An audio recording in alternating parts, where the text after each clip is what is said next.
Hello, everybody, and welcome back to another episode of the Big Bros podcast.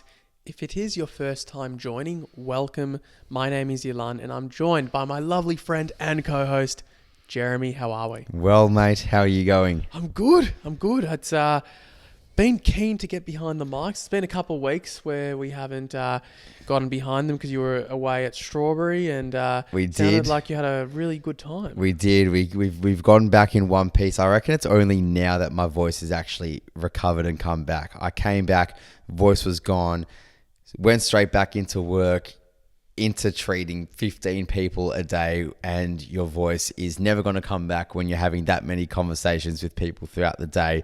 So it's just been relying on sleep to get it back because, when you're talking constantly, it was just staying at a flat rate the whole time. But we're back and hopefully it sounds a little bit more clear now behind the mic for you guys. So I'm back, ready to rumble, and just keen to ride out the year, mate. I mean, we've got some really exciting guests coming up leading into next year. I think our January dates are pretty much booked out for upcoming guests, which we're really excited to share with you guys. I don't think we've ever really had such a packed schedule of guests before, so that's definitely something that we're looking to take into next year and beyond. We really want to be that podcast, don't we, where we've just got really insightful guests and we delve deeper into their stories in a way that isn't really reflected upon in other podcasts, which hopefully you guys have had a fair taste of so far. For sure. But today, Jeremy, we're going to be talking about the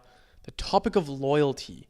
Yeah. What does it mean Big to topic. be loyal? Because, you speak to people and you ask them, what's like a value you want to embody? And they'll say loyalty. And not many people look twice because, sure, it's a very admirable quality to embody. But is it always productive to be loyal to everything and everyone? Yeah, I think when we think of the term loyalty, we think it's like that undeniable, non-negotiable term that no matter what happens in life, loyalty is that positive quality. You stick with something, you stick with someone, and it always has that characteristic of being seen as such a positive quality, a positive trait. But it really isn't if it's serving you for the wrong purpose. And you know, when we had Dyson on the show, Dyson Heppel, we spoke about loyalty in a football world. We were reflecting on Zach Merritt at the time, and this was when he was supposedly Almost certain to go to Hawthorn. almost certainly going to Hawthorn, and his loyalty was being questioned. But look, he ended up staying, and as we know, and Dyson was saying at the time how loyalty is different now in an AFL world, in a sports world compared to what it was. It's very much a business now, and he spoke about the idea of when things change and when things become cutthroat, and if you are no longer being served in a way that maybe you were served before. And that's a big topic that we're going to dive into. But if someone, and in this sense, if the club is not serving you in maybe a way that you were once being served, if things have changed, then loyalty does come into question. And the idea to move on is something that needs to be thought about. And he was all for that discussion. And it was really insightful to hear that from a captain of a football club, from a legend of the football club that was by virtue loyal in the sense that he stayed for the entire length of his career at one club, which doesn't really happen all that often anymore. But hearing it from his perspective, in a sense that loyalty isn't necessarily about just sticking by someone or something for a prolonged period of time. It actually needs to keep being reassessed based on how you are being treated. Well, that's kind of the point, right? Like if loyalty was your number one guiding principle, you'd still likely be in that first job out of high school. You'd probably be still with that first person that potentially didn't break your heart. Maybe you broke their heart, but for whatever reason you left that relationship. You would probably have closed yourself off to many opportunities. Now, it's important to be loyal. No one's saying that it's not. I think it's a beautiful quality to have. But what is that? Well, it means sticking fat. It means sticking close and not leaving when times get tough. But Why? Well, because Why is that the thing is why is that why is that such a positive thing to stick fat when times get tough? Is that always necessary? Well, there's a couple parts to that question. The first part is, why is it admirable, right? Why is it virtuous? Well, it's because it's not easy to do. And generally speaking, it's not easy to stick by someone or to help someone or stay at a job when things are difficult, because it's easy when things are going well, right? Yep. It's like you're feeling valued, you're getting paid well. Maybe in the relational context, everyone's happy, everything's great. But assuming things aren't going that well for whatever reason, it requires a certain level of commitment from you, a certain level of strength and perseverance to still remain in that situation and not jump ship. And a lot of people look at that and think, well, this person's not only loyal, but they're patient. They have so much love to give. And despite all of these circumstances, they are still making the active choice to stay. And there's something admirable about people deciding to remain in the fire and work out rather than jumping ship. It's like, even in the sporting context, right? And by the way, I'll digress about when that might be counterproductive, but like, let's say, sporting example, let's say you've got your key forward who has kicked so many goals for you, and the club has treated them amazingly. They even signed them on for a great long-term deal. And there was like, a reciprocal respect shown. But then let's say that player gets a new offer from a rival club and they jump ship. Well, yeah, of course the supporters are going to be shitty. Maybe the teammates will be upset as well. It's because it's like there was a reciprocal relationship. You agreed to take a bigger contract with the idea that you'd stay, but now you've jumped ship. So there's a time to be loyal, but there's also a time to ask yourself whether you're using loyalty as well as a masquerade for your fear. And what I mean by that is there are oftentimes people in really bad toxic relationships, like actually toxic, not the pop psychology trivialized term usage of toxic, where they know they need to leave, but they say, I can't just leave a relationship.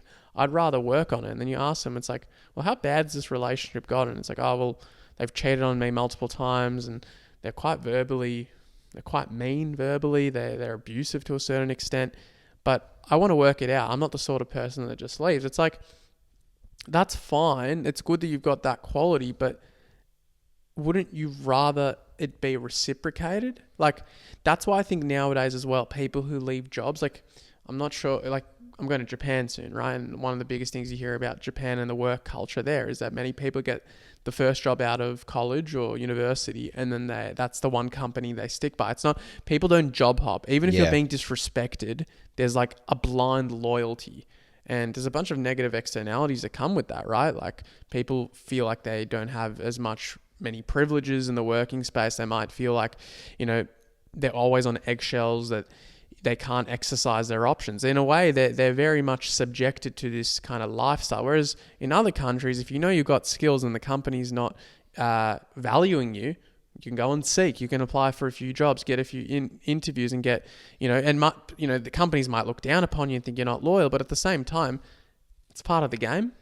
So I think the idea here is it's understanding whether you're truly loyal or, are you using that loyalty as kind of a term just to masquerade over some fear that you might have of leaving a certain situation or a person. Yeah, I think loyalty is being looked upon differently now. I guess just in my personal experience of, as I've spoken about on here, I've now started at a new job, and my previous job, I was there for 6 years, and that would, I guess, typically be seen as quite loyal in terms of the length of time that I have been somewhere. But when I did go for this interview at my new job, I don't think the topic of loyalty even came up. I don't think it was even a mention. I don't think they even actually looked at my resume and said, wow, you were at this place for 6 years, that's loyal. I don't think that's what people look to almost tap into now. I think they're much more inclined to listen to you about your reasons as to maybe, one, why you did choose to stay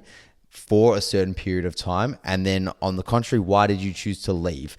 And when it comes to jobs in Australia, I know our culture, and especially I guess in our generation, like Gen Z, I mean, you very rarely see and hear about your mates who are in the same job for a long period of time. It's very common that people are always jumping around, and they do that for different reasons. But I think it is those reasons that is the more important factor. So the crux of why they are moving, not the fact that they are staying for a certain period of time.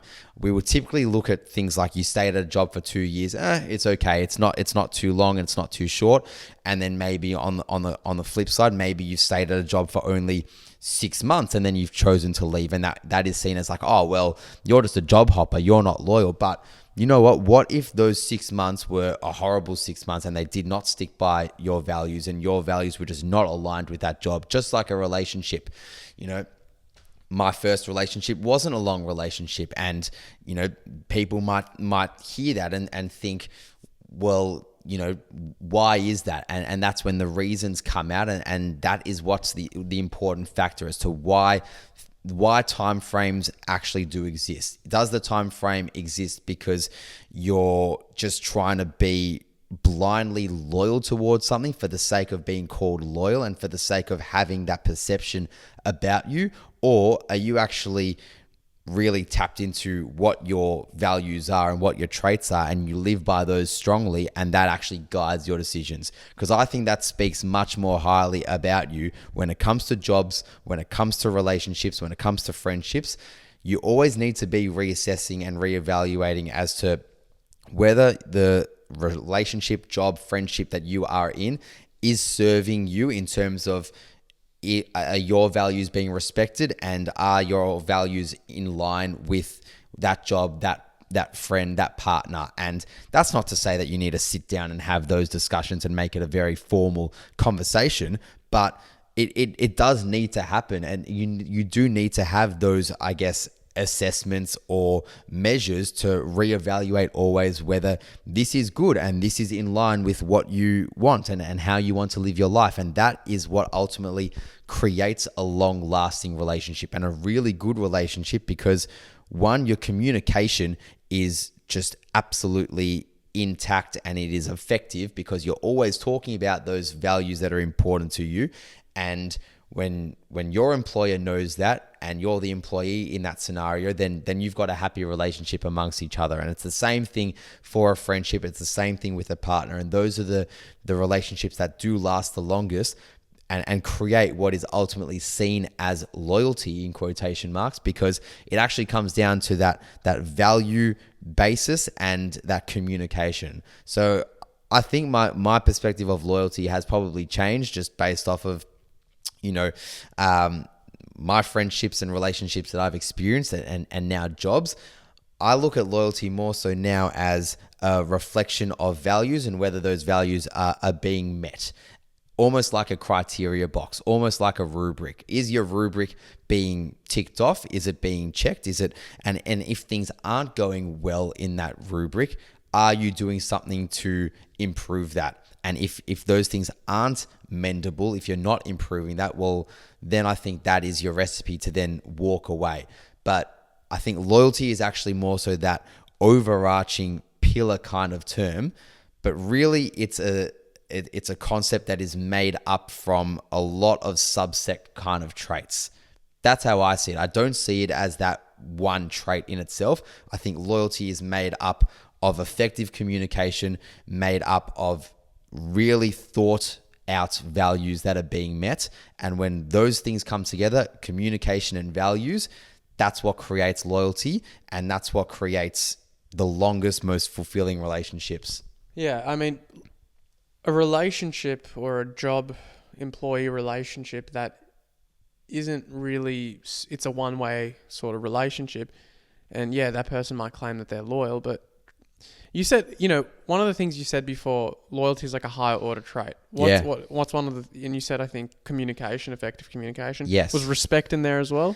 Yeah, well, that comes with your communication, doesn't it? You being able to listen to someone, hear what they have to say, and respond accordingly. That's respect. I think the broader point I'm trying to make as well is that you can be stuck in that sort of job or that unsatisfying relationship, and you know that you're staying either A, because you're loyal, or B, because you're too scared to leave. Because most of the time, people want to be loyal to the things that matter to them. Yeah. Not usually to the things that I suppose, damage them or damage their sense of self.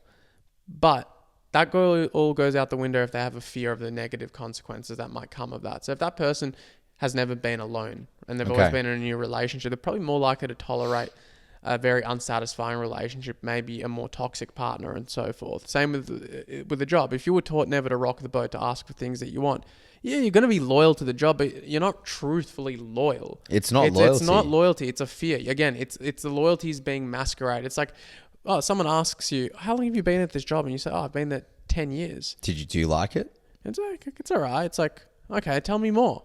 And then you find out like barely any promotions, haven't really expanded their skill set.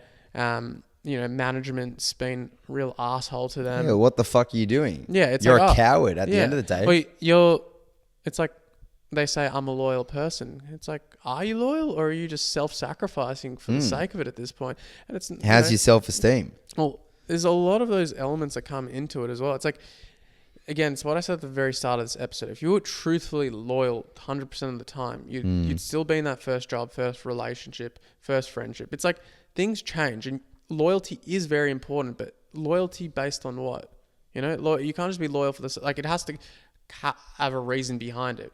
For example, do you agree though that I think loyalty, we've always thought of loyalty as more so a time frame, an actual metric of time?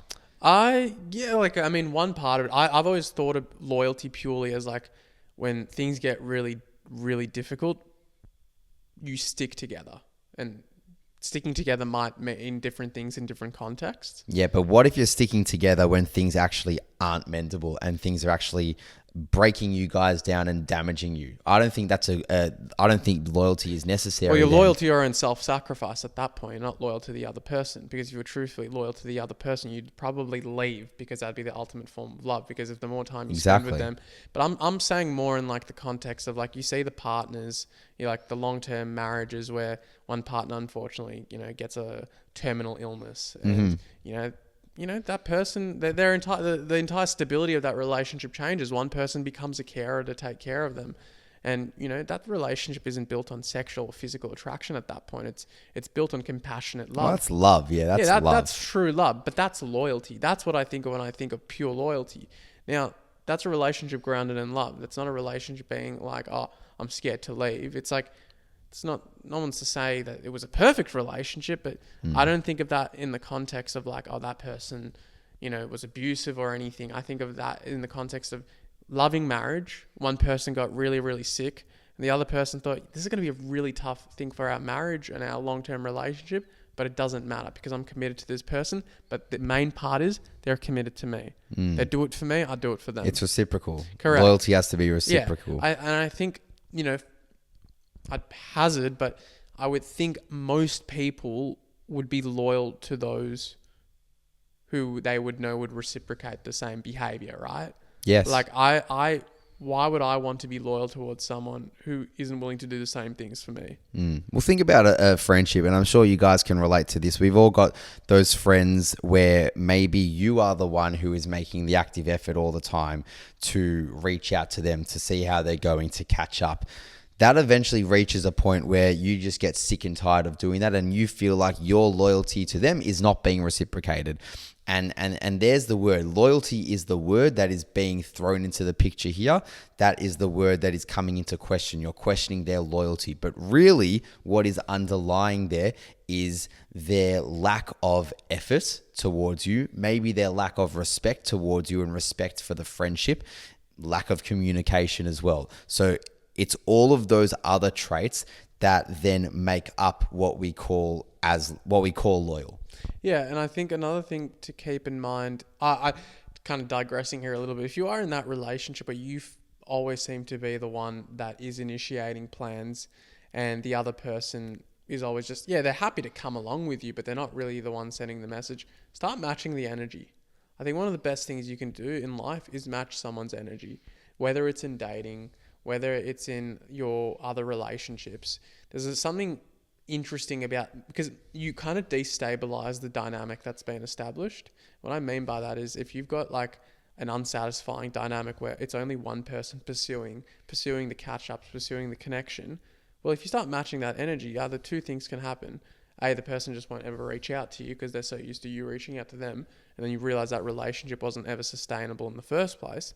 Or secondly, something actually changes, and maybe there's something that you kind of flip the script a little bit, and maybe it's an opportunity to have a genuine discussion. But that's neither here nor there, in fairness. With caution, though, I reckon, because you don't want it to get to like a toxic perspective. No, but it's like, especially in a relationship, it might be different with a friendship, but with a relationship, if things have always relatively been amazing and great and everything's been reciprocated and matched, and all of a sudden there is this lull period, I reckon you're better off just trying to communicate that. No, I'm not talking about intimate relationships. I'm talking about friendships or quasi-friendships. The sort of friendships where you think that, you are friends, but then you realize it's always me doing the initiating. Yeah. Right?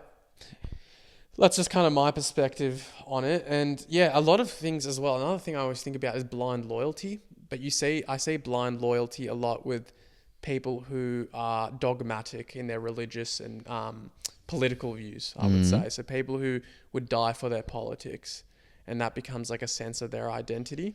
So it's like, I don't know if you've ever heard about the studies that they look at people when people are presented with contradicting evidence to their point of view, they're more likely to endorse their views even more. Right. So if you told so it doesn't matter what you say, and what you say might be truth, and it might really just beat and triumph what I believe in, but no matter what, I stand what I believe in. Correct. So for example, if you told me that, this is going to be a really dull example, and I sound so vanilla using this as an example rather than something more interesting, but if you told me pineapples don't belong on pizza, and I said, no, pineapples do belong in pizza because of X, Y, and Z, and the evidence is perhaps it creates a different cluster of taste in your mouth, and you've never even tried it, you're more likely then to be more kind of emboldened in your belief that, pineapple does not belong in pizza. And that's like, I think, another example where people are just blindly loyal to certain things because it gives them a sense of self that they don't have, right? Yeah. It feels like we're going to be loyal to things, to vices, to things that aren't really good. We're loyal to maladaptive coping strategies because it's the things that keep us safe. I think there's a discussion to be had on what are the things that is worth being loyal to, right? Like, you don't want to be loyal to everything. Ultimately, you don't. It's like when people think about loyalty, everyone, at least the way I've always thought about it, it's like it's glamorized. Yeah. But you don't need to be dogmatic towards everything. You really don't. Well, it's an extreme behavior, right? Any extreme behavior is often the less favorable one. The best kind of character, the best kind of behavior are those people that have some ebb and flow in terms of maybe their personality or just that openness. And that's where we get so caught up in politics and discussions sometimes in the sense that, having conversations with certain people of certain political beliefs, you're actually just not achieving anything because, like you said, they're so bloody dogmatic in what they believe in, and you're just flogging a dead horse at the end of the day. When I think of conversations with mates, with my girlfriend, with anyone, you actually build such a newfound respect for them when they are open to hearing your perspective, or they are open to questioning, they're open to discussion, even if they don't believe in what you're saying.